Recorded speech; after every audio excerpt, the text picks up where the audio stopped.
Sobat gamers pecinta e-football, welcome back to Denong Channel. Dan ini adalah hasil pertandingan terakhir ketika saya berhasil masuk lagi ke divisi 1.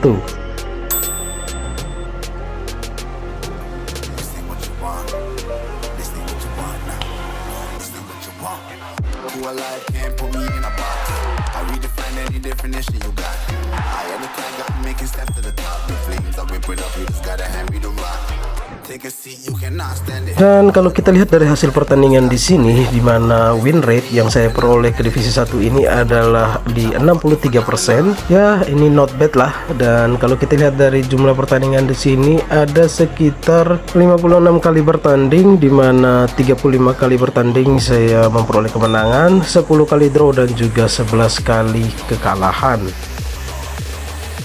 Kalau kita lihat dari hasil pertandingan di sini, di mana setelah saya merubah formasi dan juga strategi bermain yang saya gunakan, saya jarang mengalami kekalahan, dan kebetulan sekali hanya satu kekalahan yang saya peroleh, dan itu pun saya bertemu dengan pro player ranking 7 dunia, di mana dia mempunyai squad yang sangat bagus dan juga punya gameplay yang bikin saya sangat kewalahan ketika melawan si pro player ini. Ya, kita semua tahulah kalau kita ada di posisi divisi 2, tentu saja lawan-lawan kita itu adalah mantan divisi 1 semua. Dan kalau dari hasil pertandingan terakhir yang saya mainkan di sini, itu paling tinggi adalah draw dan juga rata-rata bisa menang lebih banyak. Jadi teman-teman, itu dia perjalanan yang cukup panjang dan melelahkan ketika saya menuju ke divisi 1. Dan sebelum kita menuju ke pembahasan detail seperti apa formasi dan juga strategi bermain yang saya gunakan, ada beberapa tips penting yang wajib untuk kalian ketahui. Tips yang paling utama dan pertama ketika Anda mau bermain divisi di eFootball adalah pastikan koneksi internet Anda stabil. Untuk memastikan koneksi internet kalian stabil atau tidak, silakan kalian gunakan aplikasi speed test yang bisa kalian download di Play Store. Lalu jalankan aplikasi speed test tersebut, lalu coba uji kecepatan internet kalian.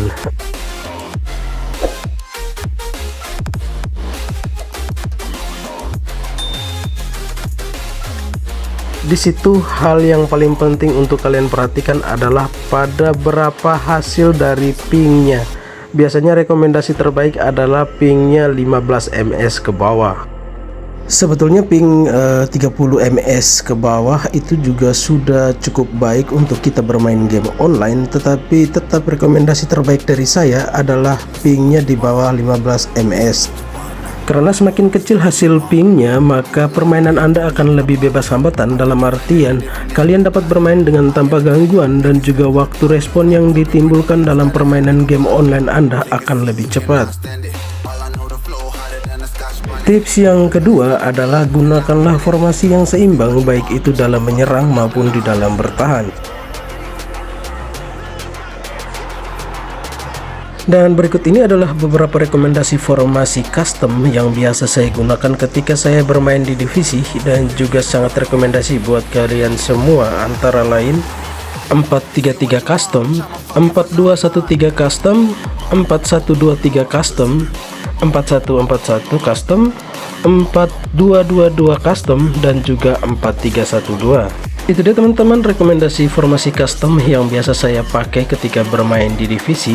Dan untuk lebih jelasnya penjelasan dari setiap formasinya, kalian bisa klik pada video saya sebelumnya yang membahas tentang formasi terbaik di eFootball, atau kalian bisa klik pada link video yang saya sematkan tersebut. Kemudian tips ketiga yang sangat penting dan wajib untuk kalian ketahui di sini adalah pelajari dan juga kuasai dari formasi yang kalian gunakan, mulai dari gameplaynya, gaya bermain dari formasi tersebut, pola penyerangan dan juga cara bertahannya, serta settingan taktik instruksi individu yang cocok dengan gaya bermain dan juga pola permainan kalian masing-masing.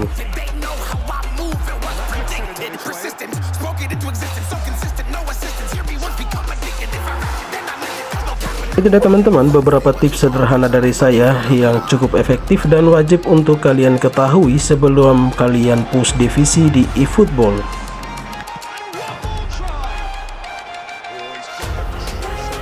Oke teman-teman, selanjutnya mari kita menuju kepada pembahasan intinya mengenai formasi dan juga strategi bermain yang saya gunakan pada gameplay kali ini, di mana saya berhasil kembali masuk ke divisi 1 pada musim ini.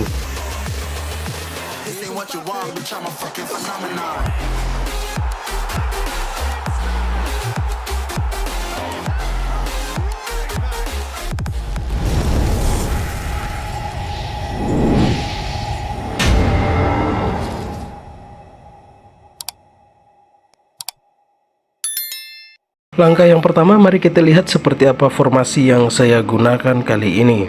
Silakan masuk pada pengaturan formasi, kemudian pilih ubah formasi, dan di sini saya akan menggunakan formasi 4-3-1-2. Dan kebetulan kali ini saya menggunakan formasi ini secara default atau standarnya. Saya tidak melakukan custom terhadap formasinya, karena untuk pola permainan yang saya gunakan saat ini adalah pola permainan umpan-umpan cepat seperti umpan 1-2 dan juga umpan tiki taka. Dan tentu saja formasi ini adalah salah satu formasi yang paling enak untuk kita melakukan build up serangan dari tengah lapangan.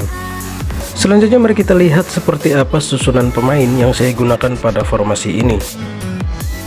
Untuk posisi kipernya di sini bebas, kalian bisa pakai kiper dengan tipe atau gaya bermain menyerang ataupun bertahan. Kemudian di lini pertahanan center backnya di sini saya menggunakan salah satunya adalah perusak dan satunya lagi adalah pembangun serangan. Di posisi back sayap di sini saya menggunakan keduanya adalah back sayap bertahan. Kemudian untuk gelandang pertahan DMF-nya di sini saya mewajibkan kalian untuk menggunakan gelandang dengan tipe angkor atau pemain jangkar. Lalu untuk posisi gelandang tengah CMF-nya di sini salah satunya saya menggunakan orkestrator dan satunya lagi adalah box to box. Dan untuk gelandang serang AMF-nya di sini saya menggunakan bertipe no play style, tetapi saya menyarankan kalian bisa pakai tipe creative playmaker atau pemburu celah atau hole player. Dan yang terakhir untuk penyerang tengahnya di sini saya menggunakan keduanya bertipe goal poacher atau pemburu gol. Itu dia teman-teman, susunan pemain yang saya gunakan pada formasi 4-3-1-2 ini. Selanjutnya mari kita lihat seperti apa gaya bermain yang paling cocok untuk formasi ini. Ada 3 gaya bermain yang saya rekomendasikan pada formasi 4-3-1-2 ini, antara lain penguasaan bola, serangan balik cepat dan juga serangan balik. Dan kebetulan sekali di sini saya menggunakan gaya bermain serangan balik cepat dengan manajernya Xabi Alonso. Selanjutnya mari kita lihat seperti apa instruksi individu yang saya gunakan pada formasi ini. Pada instruksi menyerang 1 di sini saya memberikan instruksi attacking atau penyerangan kepada gelandang serang yang saya gunakan. Kemudian untuk instruksi menyerang 2-nya di sini saya memberikan instruksi defense atau bertahan kepada gelandang bertahan DMF yang saya gunakan. Lalu untuk instruksi bertahan 1 dan 2 di sini saya memberikan instruksi counter target kepada kedua goal poacher yang saya gunakan.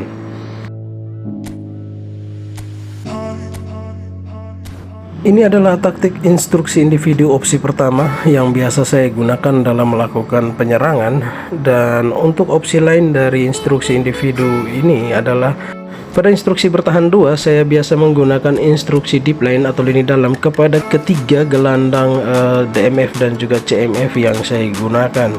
Biasanya opsi ini saya berikan ketika sudah di babak kedua atau dalam kondisi saya sudah unggul dan ingin memperkuat pertahanan saja.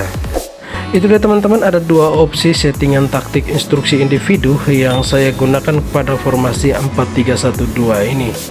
Selanjutnya untuk lebih jelasnya mari kita langsung saja menuju ke gameplaynya untuk melihat seperti apa pola dan juga strategi penyerangan yang saya gunakan pada formasi ini, serta cara bertahan efektif dan juga gaya bermain berdasarkan taktik instruksi individu yang sudah kita terapkan tadi.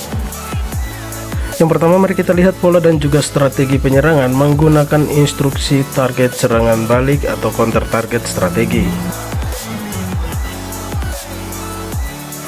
Instruksi target serangan balik akan memungkinkan pemain untuk menentukan target serangan balik dan membantu tim untuk lebih fokus dan efektif dalam melakukan serangan balik.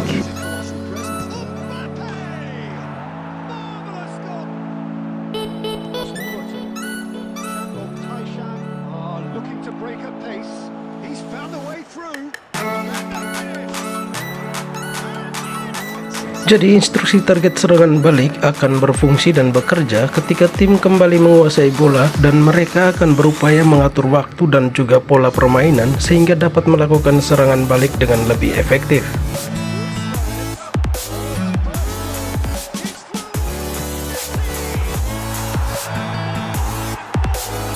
Seperti yang kita lihat pada formasi ini, di mana kepada goal poachernya saya berikan instruksi target serangan balik atau counter target strategi, maka ketika tim sudah kembali menguasai bola, si striker ini akan segera berlari ke depan untuk mencari ruang dan juga posisi yang tepat sembari menunggu umpan atau passing dari rekan timnya untuk siap membangun melakukan penyerangan ataupun menyelesaikan penyerangan.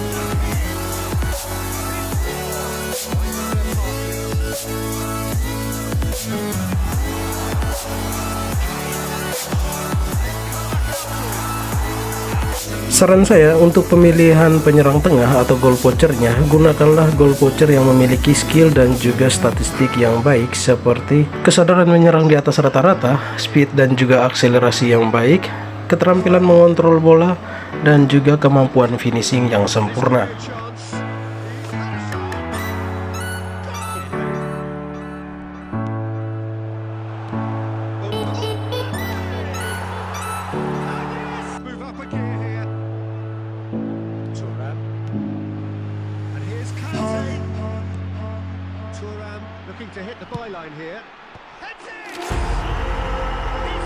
Itu dia teman-teman fungsi dari instruksi target serangan balik atau counter target strategi yang kita berikan kepada kedua goal poacher pada formasi ini.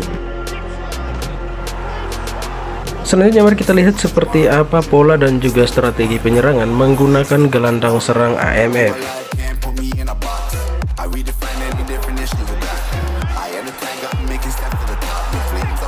Gelandang serang pada formasi ini memiliki peranan yang sangat penting di dalam tim.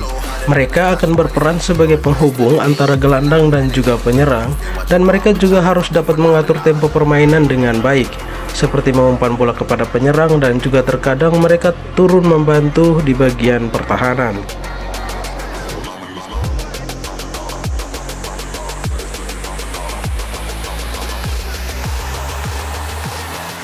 Selain berperan sebagai pengatur atau pemberi umpan kepada pemain penyerang tengah, si gelandang serang ini juga memiliki kemampuan yang baik dalam mencetak gol. Kondisi ini biasanya terjadi ketika bola blunder atau pada saat si striker tidak berada pada posisi yang tepat, maka si gelandang serang ini akan memanfaatkan peluang tersebut untuk bisa mencetak gol.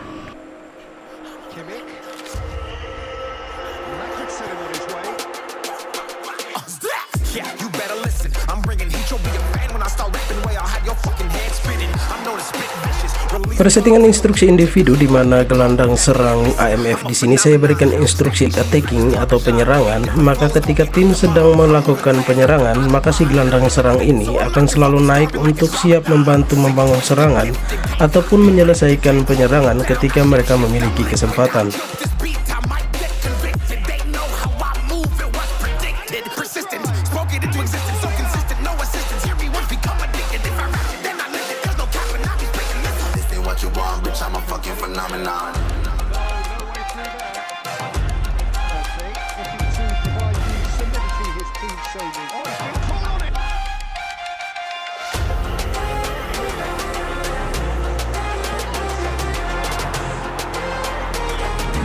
Kebetulan di sini saya menggunakan gelandang serangnya adalah Messi, di mana dia punya gaya main no play style. Tetapi di sini saya menggunakan dia karena dia memiliki satu keunggulan yang tidak dimiliki oleh pemain lainnya, yaitu tendangan blitzkurle.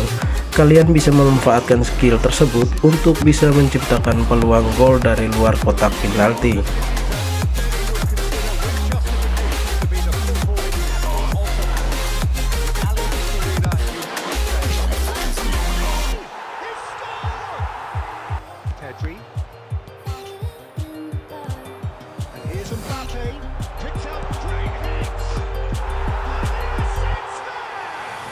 Itu dia teman-teman penjelasan mengenai peranan dari gelandang serang AMF yang saya gunakan pada formasi ini. Selanjutnya mari kita bahas mengenai peranan dari gelandang tengah CMF yang saya gunakan di formasi ini.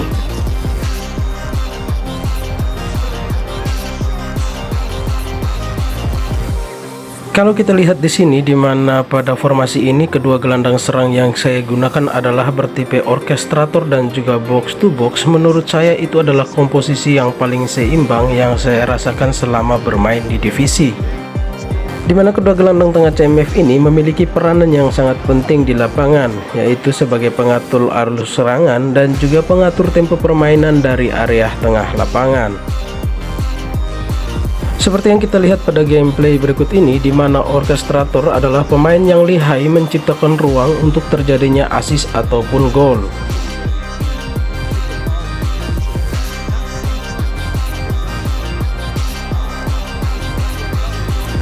Keberadaan seorang orkestrator akan sangat dibutuhkan saat ada jarak yang cukup jauh antara gelandang dan juga penyerang, di mana gaya permainan dari seorang orkestrator ini biasanya memiliki kemampuan dribble yang bagus dan juga memiliki kemampuan passing yang mantap, baik itu umpan datar maupun umpan lambung.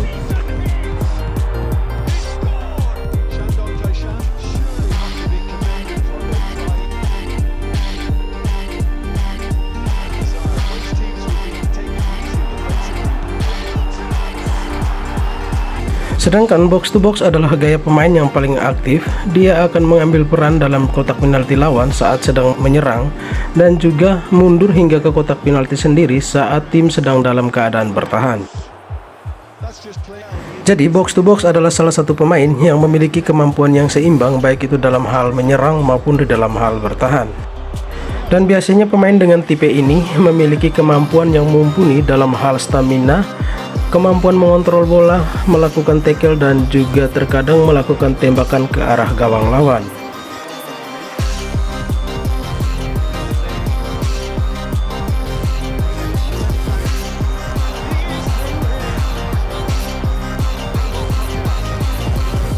Itu dia teman-teman penjelasan mengenai peranan dari kedua gelandang tengah CMF, yaitu orkestrator dan juga box to box yang saya gunakan pada formasi 4-3-1-2 ini.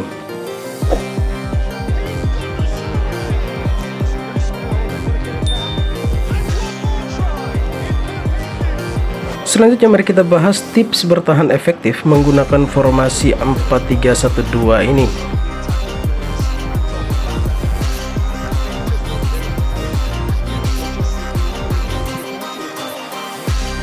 Pertahanan dari formasi 4-3-1-2 ini sudah pasti akan sangat tangguh, karena kalau kita lihat di sini ada 4 pemain belakang, yang mana kedua back sayapnya juga saya menggunakan tipe back sayap bertahan, dan juga tentu saja akan dibantu dengan 3 pemain gelandang yang juga akan selalu turun ikut membantu di bagian pertahanan. Tentu saja akan membuat pertahanan kalian akan semakin kuat dan sulit untuk ditembus oleh lawan.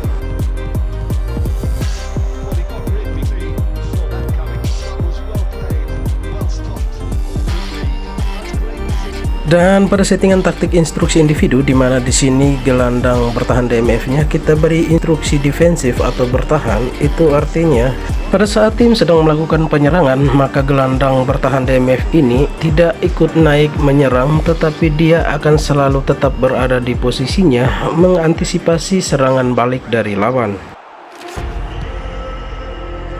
DMF dengan tipe anchorman ini akan selalu memberikan perlindungan dan juga punya posisi yang tepat berada di depan center back.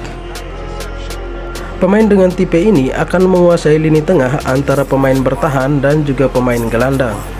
Mereka akan selalu agresif dalam melindungi areanya karena tugas utamanya adalah memutus alur penyerangan dari lawan. Take a seat, you cannot stand it. All I know, the flow harder than a Scotch bunny. Begitu juga dengan pemain back sayap bertahan yang saya gunakan pada formasi ini, di mana kedua pemain bertahan ini akan selalu berada di belakang untuk menjaga pertahanan dari area sayap, di mana tugas utama mereka adalah untuk memutus alur penyerangan lawan dari sisi sayap. Itu dia teman-teman penjelasan mengenai tips bertahan efektif menggunakan formasi 4-3-1-2 ini.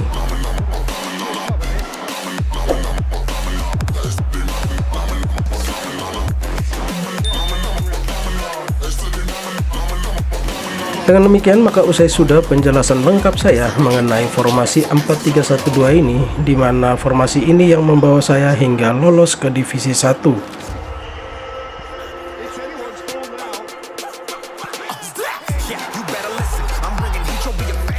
Terima kasih buat teman-temanku semua yang sudah menonton video ini hingga selesai, dan saya berharap semoga tips dan juga tutorial yang saya bagikan kali ini bisa bermanfaat buat kalian semua, terutama buat teman-temanku yang sedang berjuang push divisi. Semoga kalian bisa masuk divisi 1 semua. Buat teman-temanku semua, jangan lupa like jika Anda suka dengan video ini, share jika kalian merasa video ini bermanfaat, komen jika kalian punya pertanyaan, saran, dan juga masukan, serta subscribe jika kalian belum bergabung di channel ini, serta aktifkan notifikasinya agar kalian tidak ketinggalan informasi menarik lainnya seputar game eFootball. Terima kasih, selamat berjuang untuk push divisi, dan salam eFootball.